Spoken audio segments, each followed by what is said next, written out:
आज का हमारा विषय है समावेशी शिक्षण में दृष्टि एवं श्रवण सुधार। तो सबसे पहले हम समावेशी शिक्षण क्या होता है इसका अध्ययन करेंगे।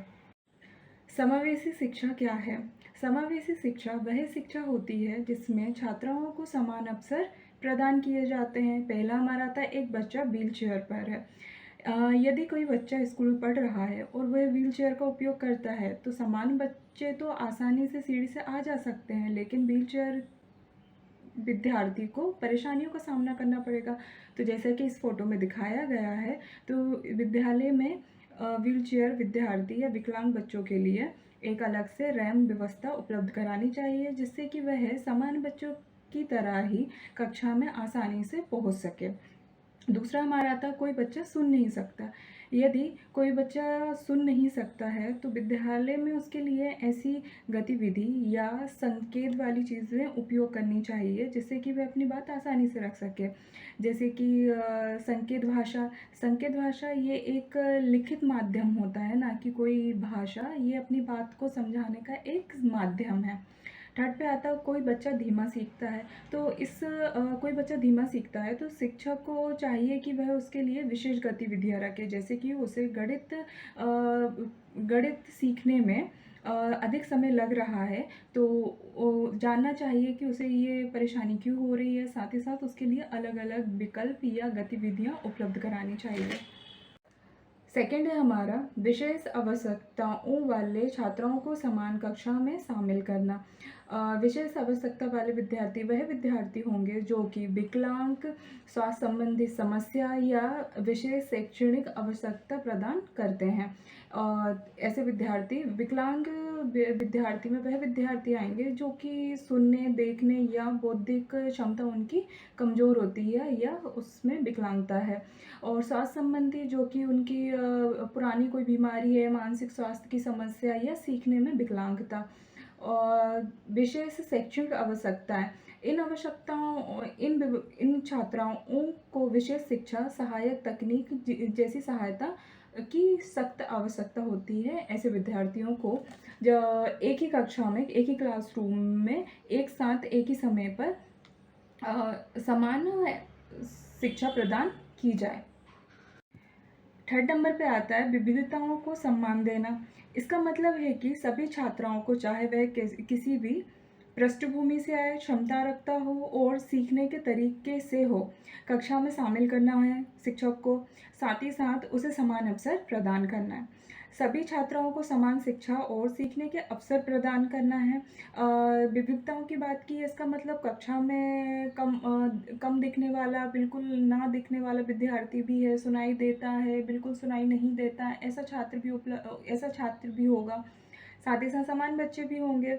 स्वास्थ्य संबंधी समस्या से जूझ रहे विद्यार्थी भी कक्षा में उपलब्ध होंगे और विशेष शैक्षणिक सहायता प्रदान करने वाले विद्यार्थी भी होंगे। तो एक शिक्षक इन सभी छात्राओं को समान अवसर प्रदान करेंगे व समान व्यवहार देंगे। शिक्षकों को सभी छात्रों को व्यक्तिगत आवश्यकताओं और सीखने के तरीकों को समझना होगा कि जो विद्यार्थी है उसका तरीका क्या है, वे किस तरीके से आसानी से उस काम को कर सकता है या कितना समय ले रहा है, तो उसे उतना समय दिया जाए। सभी छात्राओं की क्षमताओं का सम्मान करना चाहिए, जैसे कि मैंने पहले ही बताया कि उसकी क्षमता कितनी है, वह कितना समय ले रहा। हो सकता है कि कोई बच्चा किसी सवाल को सॉल्व करने में सिर्फ 1 मिनट या 2 मिनट ले रहा है, लेकिन कोई विद्यार्थी हो सकता है कि 1-2 मिनट से ज़्यादा समय ले रहा हो। सभी छात्राओं की उनकी अपनी क्षमताओं और प्रतिभाओं का सम्मान करना चाहिए। समान व्यवहार रखना है। कक्षा में जब विविध छात्र उपलब्ध हैं तो उनके साथ समान व्यवहार करना चाहिए, ना अधिक प्रेम ना अधिक घृणा, समान व्यवहार सभी के लिए। और साथ ही साथ सभी छात्राओं के साथ समान व्यवहार करना चाहिए, चाहे वे किसी भी पृष्ठभूमि या क्षमता से आता हो। इसके बाद आता है दृष्टि सुधार। नेत्र बंधित या कम दृष्टि वाले छात्रों को सीखने में सहायता प्रदान करना। इसमें वह विद्यार्थी आएंगे जिनको कम दिखाई देता है या फिर किसी सहायता से वह थोड़ा बहुत देख पा रहे हैं, या ऐसे विद्यार्थी जिन्हें बिल्कुल भी दिखाई नहीं देता है। तो इसके लिए एक शिक्षक की क्या रणनीति होनी चाहिए उसको हम समझेंगे।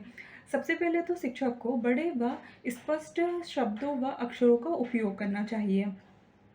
और ब्रेल लिपि का प्रयोग करना चाहिए। एक ये भाषा नहीं है सिर्फ, बल्कि एक लेखन प्रणाली है जो उभरे हुए बिंदुओं के माध्यम से वर्णों और शब्दों को स्पष्ट करती है। जैसे कि ये पिक्चर्स दी हुई हैं जिसमें हम इंग्लिश और हिंदी दोनों को देख सकते हैं। इसमें होता क्या है कि जो ये डॉट डॉट दिख रहे हैं, इसमें ये उभरे हुए होते हैं जिन विद्यार्थियों को या अंधे लोगों को बिल्कुल ही दिखाई नहीं देता है। उसमें ये है अपने हाथों की उंगलियों का उपयोग करके और स्पर्श करते हुए डॉट डॉट से अपनी इस भाषा को सीखते हैं।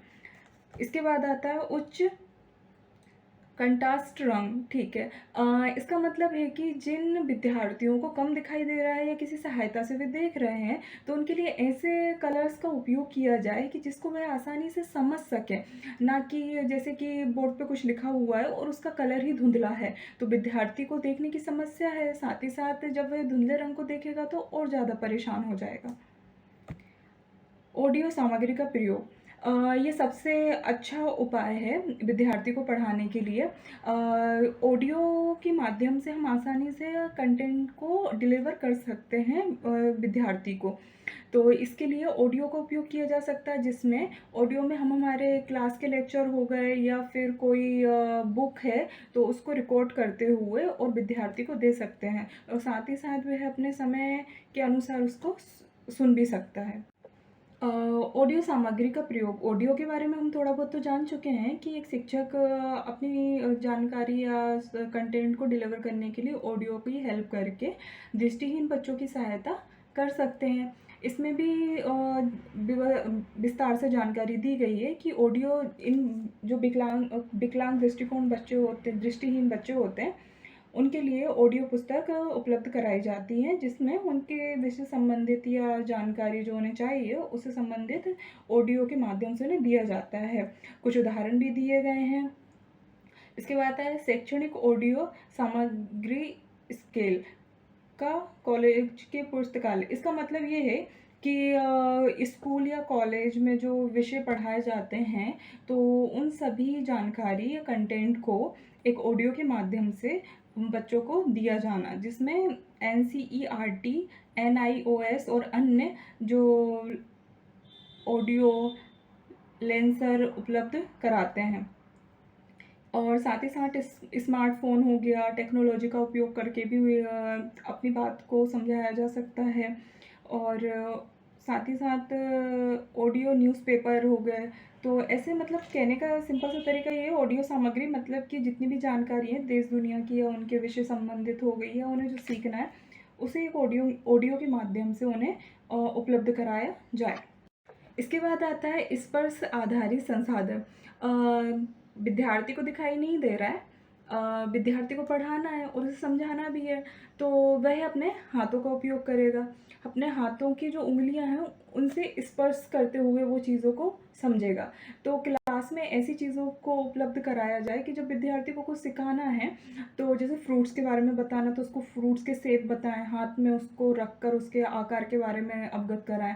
साथ ही साथ उसे जब अक्षरों का ज्ञान देना है तो जैसे कि इसमें दिया गया है ब्रेल नोटबुक, तो इसमें जो हमने पहले पढ़ा है उसे समझा है। उसमें बताया गया था कि ABCD या वर्णमाला को कैसे वो बिंदु को डॉट डॉट को ऐसे टच करते हुए वो सीख रहा है। तो ऐसी सुविधा उनको दी जाए। सिर्फ बोलकर उनको जैसे बताएंगे कि ये टेबल है, ये कुर्सी है, ये दरवाज़ा है, तो उनको नहीं समझ में आएगा। जबकि उन्हें उस चीज़ को फील कराना है, स्पर्श कराना है, तभी वह ठीक तरीके से ज्ञान प्राप्त कर सकता है। डिजिटल उपकरणों का सहायता, अभी आधुनिक समय में डिजिटलीकरण बहुत ज़्यादा है, तो सबसे ज़्यादा डिजिटल का उपयोग करना चाहिए, जैसे कि कंप्यूटर हो गया, ऑडियो हो गया और टैप रिकॉर्डर हो गया। ऐसे करके काफ़ी सुविधा दी जाती हैं जिससे कि वह आसानी से सीख सकते हैं। और हम जो थर्ड फोटो उसमें भी देख सकते हैं टेबल फॉर्म, इसमें गणित से संबंधित वह अपनी टेबल फॉर्म गणित की समस्याओं को हल करने में उपयोगी है, ये गणित की समस्याओं को हल करने में उपयोगी है। ऐसे करके उनको डिजिटल चीज़ों की सहायता से भी शिक्षा प्रदान की जा सकती है। इसके बाद आता है श्रवण सुधार। श्रवण बंधित या कम सुनने वाले छात्राओं के लिए समावेशी शिक्षण, इसमें वह विद्यार्थी आएंगे जो कि सुन नहीं सकते हैं या कम सुनाई देता है, जिसके लिए वह किसी संसाधन या किसी उपकरण का उपयोग कर रहे हैं। तो इसके लिए एक शिक्षक को क्या रणनीति का उपयोग करना चाहिए, आइए हम उसे समझते हैं। तो पहला है संकेत भाषा। संकेत भाषा में क्या होता है, ये देखिए दो फोटो हम जो देख रहे हैं, इसमें अपने हाथों का उपयोग किया गया है हिंदी और इंग्लिश के लिए। तो इंग्लिश में जैसे ए के लिए ये यूज़ किया जाएगा, ए, बी, सी, डी। तो इस प्रकार से वैसे ही हिंदी में भी आ बड़ा ई, बड़ी ई, इसके लिए भी हाथों का उपयोग करके भाषा का आदान प्रदान किया जा सकता है या अपनी बात को बोला जा सकता है। इसके बाद आता है स्पष्ट और धीमा उच्चारण। ठीक है, धीमा और स्पष्ट उच्चारण, जैसे कि एक तो सुनने की समस्या है, किसी उपकरण के उपयोग से विद्यार्थी सुन रहा है, तो एक शिक्षक को ये बात समझते हुए अपने शब्दों में स्पष्टता लानी चाहिए, साथ ही साथ उसे धीमा उच्चारण करना चाहिए, मतलब कि इतना कि छात्र आसानी से बात को समझ सके। काफ़ी टाइम ऐसा भी होता है कि वो लिपसिंग से भी समझ जाता है, मतलब कि क्या बोलना चाह रहे हैं, या चेहरे के एक्सप्रेशन से भी। तो थोड़ा सा बात करते टाइम या पढ़ाते टाइम इस पे ध्यान देना चाहिए। श्रवण यंत्रों का उपयोग, दृष्टि सामग्री का उपयोग, इन दोनों पॉइंट को हम एक साथ समझने की कोशिश करेंगे। सबसे पहले आता है, जैसे कि इसमें ईयरफोन दिखाई दे रहा है, तो हेयरिंग एड एक छोटा सा उपकरण होता है जो कि कम सुनाई देने वाले या ऐसे विद्यार्थी जिनको सुनने में समस्या हो रही है, तो उनके कान के पीछे या कान के अंदर इसको फिट किया जाता है, जिससे कि वह ध्वनि या जो आवाज़ आ रही है जो हम बोल रहे हैं उसको आसानी से सुन सकते हैं। इसके बाद आता है कोक्लियर इम्प्लांट। ये भी एक सर्जिकल उपकरण होता है। ये है श्रवण तंत्रिका को उत्तेजित करता है, जो कि धीमी आवाज़ में कुछ बात बोली जा रही है तो उसका साउंड थोड़ा सा बढ़ाकर सुनने में मदद करता है। उसके बाद आता है एफएम सिस्टम। एफएम सिस्टम में एक माइक्रोफोन होता है जो शिक्षक की आवाज़ को धीरे करते हुए छात्रों को सहायता प्रदान करता है। तो इसमें हेयरिंग एड या फिर को क्लियर इम्प्लांट की सहायता से उसे भेजा जा सकता है विद्यार्थी तक, जिसे वे समझ सके, और आसपास के शोरगुल को भी, नॉर्मल आवाज़ को भी समझ सकता है, सुन सकता है।